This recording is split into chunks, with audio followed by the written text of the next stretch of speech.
नमस्कार दोस्तों, आप सभी का स्वागत है मेरे चैनल में। तो आज मैं इंडिया साइज एंड लोकेशन का पार्ट 3 लेकर आया हूँ। तो उससे पहले हमने पार्ट 1 और पार्ट 2 में इंडिया के लोकेशन के बारे में देखा। हमने ना कि इंडिया किस लैटिट्यूड में लाई करता है और इंडिया किस लॉन्गिट्यूड में लाई करता है और ट्रॉपिक ऑफ कैंसर से पास होने वाली वो 8 स्टेट्स कौन है। तो मैं सबसे पहले आपसे माफ़ी मांगना चाहूँगा कि मैंने आपको ट्रॉपिक ऑफ कैंसर से पास होने वाली स्टेट्स अगर आपको 7 बताई हैं, ट्रॉपिक ऑफ कैंसर से पास होने वाली स्टेट्स अगर मैंने आपको 7 बताई हैं तो मैं गलत हूँ। बेसिकली वो 8 स्टेट्स हैं। तो ट्रॉपिक ऑफ कैंसर से 8 स्टेट्स जो कि पास करती हैं, और उसमें मैंने असल में राजस्थान को इंक्लूड नहीं करा था, बल्कि राजस्थान भी लाया करता था हम लोग इंडिया के मैप को अच्छे से देखें। तो ठीक है, ट्रॉपिक ऑफ कैंसर से 8 स्टेट्स पास करती हैं, आप लोग करेक्शन कर सकते हैं। तो लोकेशन हमने जान लिया, लैटिट्यूड और लॉन्गिट्यूड के रिस्पेक्ट में, और साइज हमने देख लिया।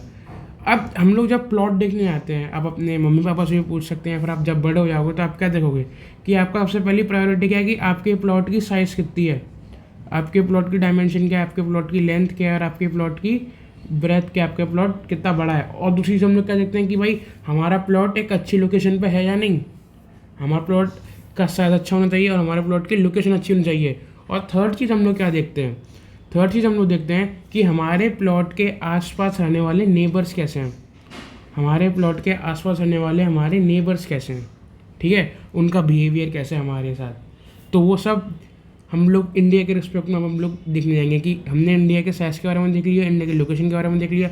अब देखेंगे कि इंडिया के नेबर्स कैसे हैं और कैसे इंडिया एक इम्पॉर्टेंट रोल प्ले करता है अपने नेबर्स के लिए भी, अपने डेवलपमेंट के लिए और साथ ही साथ अपने नेबर्स के डेवलपमेंट के लिए। तो देखते हैं इस वीडियो में। तो उससे पहले करेक्शन आप देख सकते हैं ट्रॉपिक ऑफ कैंसर का करेक्शन आप देख सकते हैं। ये रहा हमारा ट्रॉपिक ऑफ कैंसर, यहाँ प्लान देख सकते हैं। तो सबसे पहले स्टेट गुजरात, उसके बाद Rajasthan, then Madhya Pradesh, then Chhattisgarh, then Jharkhand, then West Bengal, then Tripura and at last Mizoram. तो 8 स्टेट्स हैं। मैंने अगर गलती से 7 क्या दिया हो तो माफ़ी मांगता हूँ मैं। तो आइए बात करते हैं इंडिया एंड द वर्ल्ड के बारे में। तो इंडिया की जो लोकेशन है, सबसे पहले देखते हैं कि इंडिया की लोकेशन क्या है। इंडिया के जो लैंडमार्क की जो लोकेशन है वो सेंट्रल लोकेशन है between East and West Asia, यानी कि इंडिया ईस्ट और वेस्ट एशिया के कंपैरिजन में सेंटर पे आता है।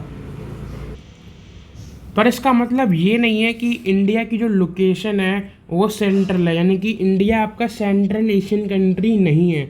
इंडिया की जो लोकेशन है वो बस सेंट्रल है, ठीक है। वो मैं आपको भी वर्ल्ड मैप में दिखाऊंगा कि ईस्ट और वेस्ट एशिया में इंडिया की जो लोकेशन है वो सेंट्रल है।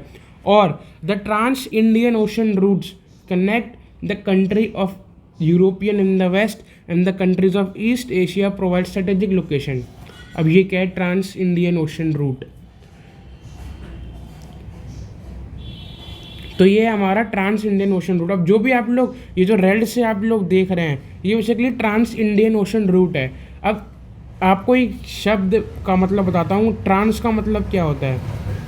ट्रांस का मतलब ज्योग्राफी के में होता है अक्रॉस, ठीक है। ट्रांस का मतलब होता है अक्रॉस। तो अगर हम लोग अक्रॉस इंडियन ओशन जो रूट देखें वो देखोगे कि ये हमारा क्या है, ये हमारा वेस्ट एशिया है, ये हमारा क्या है ईस्ट एशिया है, और यहाँ पे हमारा है यूरोप। तो आप लोग देख रहे हैं कैसे कि इंडिया की जो पोजीशन है एक तो वो सेंट्रल है with respect to East Asia and with respect to West Asia. तो पहली चीज़ हमने ये देख ली कि इंडिया की लोकेशन एकदम सेंट्रल है, आप देखो, ठीक है। और ये जो ट्रांस इंडियन ओशन रूट है, ट्रांस इंडियन ओशन रूट क्या है, ये जो रेड से ये है, रेड से जो मैंने डिनोट करा है इस पिक्चर में, ये जो ट्रांस इंडियन ओशन रूट है, आप देखोगे कि ये इंडिया को कनेक्ट कर रहा है वेस्टर्न पार्ट से और इंडिया को कनेक्ट कर रहा है ये ईस्टर्न पार्ट से भी, ठीक है। और तो और इंडिया को एक स्ट्रेटेजिक लोकेशन भी दे रहा है इन द इंडियन ओशन। इसके नीचे क्या हमारा इंडियन ओशन है। अब एक और चीज़ देखो, ये हमारा क्या इंडियन ओशन है। अब एक चीज़ देखना और ज़रूरी है कि आप देखोगे कि किसी भी कंट्री की, एशिया की बात करें, एशिया में किसी भी कंट्री की इतनी बड़ी कोस्ट लाइन नहीं है विद द सी जितनी इंडिया की है। इंडिया की कोस्ट लाइन अगर हम लोग देखें कितनी है तो आप देखोगे कि ये पूरी इंडिया की कोस्ट लाइन है।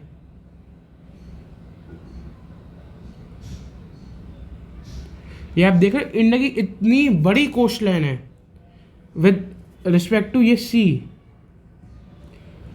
तो इसीलिए क्योंकि किसी और कंट्री की इतनी बड़ी कोस्ट लाइन नहीं है, तो ये जो इंडियन ओशन नाम दिया गया है वो इसी वजह से दिया गया है, क्योंकि इंडिया की बहुत बड़ी कोस्ट लाइन है ऑन द इंडियन ओशन, तो इसलिए ये नाम इंडियन ओशन दिया है। तो ये मैंने आपको यहाँ पे बताया है। No other country has a long coast line on Indian Ocean as India has, so the ocean is named after it. तो बहुत ही इंपॉर्टेंट है ये पॉइंट कि किसी भी कंट्री की इतनी बड़ी कोस्ट लाइन नहीं है जितनी इंडिया की है इंडियन ओशन पर, तो इसलिए इंडियन ओशन नामों से दिया गया है। तो अब हमारा एक पॉइंट और बचता है जो कि है Deccan plateau extend into the Indian Ocean, helping India to establish contact with the waste Asia, Africa, Europe, East Asia from the eastern coast. तो यहाँ पे बेसिकली मैं एक वर्ड लिखना भूल गया हूँ कि India to establish contact with the waste Asia, Africa and Europe from the western coast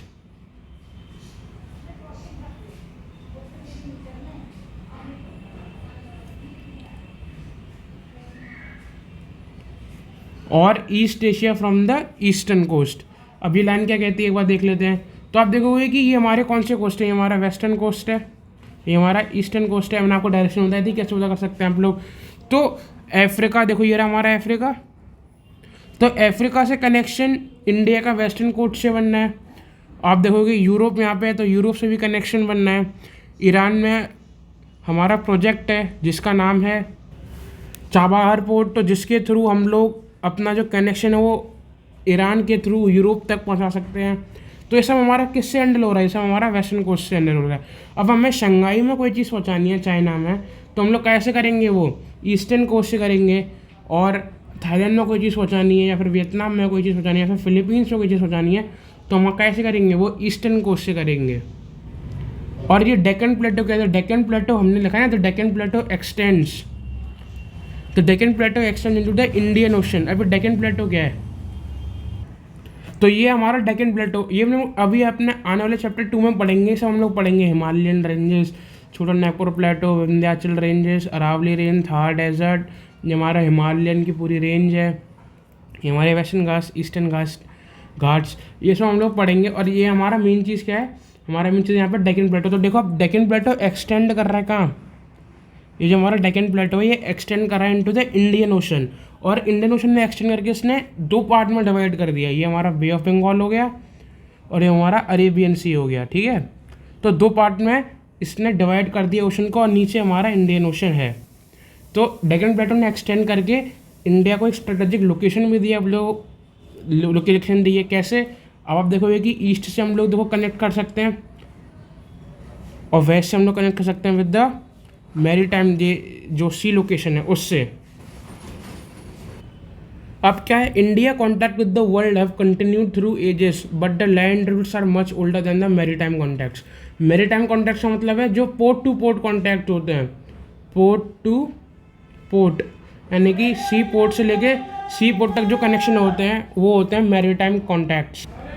तो यानी कि India contact with the world have continued through ages through land routes, यानी कि लैंड रूट्स के थ्रू हम लोग अपने जो उपनिषद से जो रामायण थी, सेकंड पॉइंट में जो लिखा है, देखो ये देखो आप, these routes have contributed in the transfer of ideas of Upanishads, Ramayana, Panchatantra, Indian numeral and the decimal system spices were taken from these routes. क्योंकि जो अरब्स थे, अरब्स लैंड रूट के थ्रू हमारे इंडिया में आए थे, और उसके बाद जो पोर्चुगीज़ थे, जो डच थे, वो लोग सी रूट के थ्रू आए थे, ठीक है। तो अरब्स कहाँ से है, लैंड के थ्रू, लैंड रूट के थ्रू ही उन्होंने स्पाइसेस का व्यापार शुरू करा। और जो हमारे जो वेदास या फिर जो उपनिषद से जो रामायण थी उनका जो नॉलेज था वो ट्रांसफ़र हुआ to the other part of the world. और तो और हमने दूसरे वर्ल्ड से सीखा भी कुछ। हमने क्या सीखा, हमने सीखा ग्रीक स्कल्पचर हमने सीखा, और तो और architecture style of the dome, यानी कि हमारे इंडिया में पहले डोम वाले जो आर्किटेक्चर थे वो हम लोग यूज़ नहीं करते थे, लेकिन इस रूट के थ्रू हमने इस डोम वाले आर्किटेक्चर को यूज़ करना शुरू किया। तो ये थी इस लैंड रूट की इम्पोर्टेंस जो मैं आपको तब से बता रहा था कि इंडिया की लोकेशन बहुत ही अच्छी है with respect to business purposes, ठीक है, क्योंकि हम लोग आसानी से बिजनेस कर सकते हैं क्योंकि हमारा एक तो पोर्ट सिस्टम था हमारे पास और तो और हमारे पास लैंड सिस्टम था, दोनों सिस्टम थे हमारे पास, तो जिससे हम लोग आराम से अपना जो कि सेल कर सकते थे। और तो हमने उनसे कुछ सीखा भी, जैसे कि डोम बनाना आर्किटेक्चर में, और तो ग्रीक स्कल्पचर हमने सीखा। अब लास्ट में देख लेते हैं कि इंडिया के नेबर कौन कौन से हैं। तो ये हमारा लास्ट टॉपिक है इंडियाज़ नेबर, क्योंकि बहुत ही छोटा है और आपको पता नहीं चाहिए कि इंडिया के नेबर कौन कौन से हैं। तो सबसे पहले पाकिस्तान, और आप देखो कि अफ़गानिस्तान की छोटी सी बाउंड्री आप देखो यहाँ पे लगती है।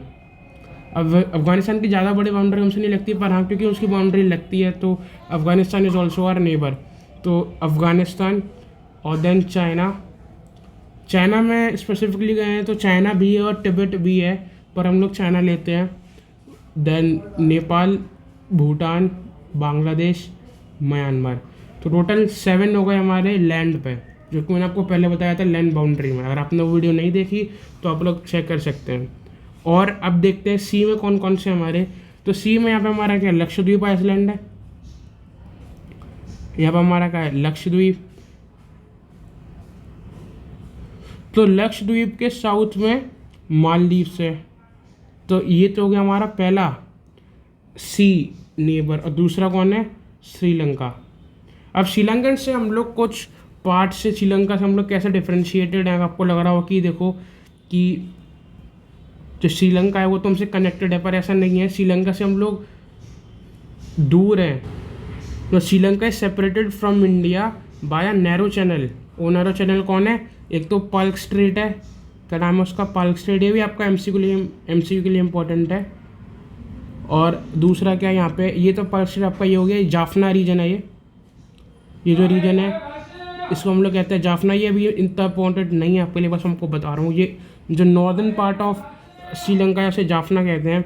और पाल्क स्ट्रेट से कनेक्टेड है, एक तो सेपरेटेड है, सेपरेटेड कैसे है, सबसे पहले पाक स्ट्रेट, और दूसरा है यहाँ पे गल्फ ऑफ मन्नार। ये क्या हमारा, गल्फ ऑफ मन्नार। तो इससे इंडिया सेपरेटेड है विद श्रीलंका। तो पाल्क स्ट्रेट और गल्फ ऑफ मन्नार से सेपरेटेड, और आपका एमसीक्यू के लिए इम्पोर्टेंट क्वेश्चन बन जाता है। तो ये था इतना वीडियो में, और आपका जो चैप्टर है वो ख़त्म हो चुका है। तो हम लोग अब चैप्टर 2 देखने जाएंगे जिसका नाम है रिलीफ फीचर ऑफ इंडिया। तो थैंक यू फॉर वॉचिंग।